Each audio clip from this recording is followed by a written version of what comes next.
Mga hindi pa po kumakain dyan. Pumunta lang po kayo rito kay ate. Yan, mura po ulam dito. Masarap, mga bagong luto. Kumain po kayo rito. Yan.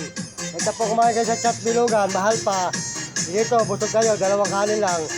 Sanda lang, busog na kayo. May mga ulam, sari-sari ulam, mga bagong luto. Kumain po kayo rito kay ate. Yan, maganda, malinis ang tindahan. Wala kayong masasabi. Ayan, masarap pa luto. Sari-sari po luto rito.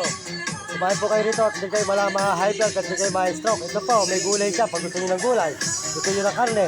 Kompleto po rito. Halip po kayo. Ayan, marami siyang tinta po rito. Kumain po kayo kay ate. Ayan, masarap po ang luto. Tingnan po nyo, may kanyang po niya, may halong gulay. Malayo po ang stroke, malayo high blood. Ito po kakain tayo sa Chat Bilugan. Eh, mga stroke po tayo dyan, mga high blood tayo. Dito na lang po tayo.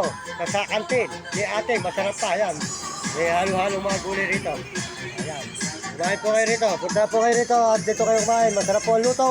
Malasang malasa. Para pong mas masarap pa kay Diwata. Halina po kayo rito kay ate. Ayan. Ayan. Maganda pa po ang tindahan. Masaya at meron tugtog. Kumain po kayo rito mga idol, mga kababayan. Pumunta kayo kay ate. Kumain kayo na kumain dito sa tindahan ni ate. Ayan. Sari-sari po ulam.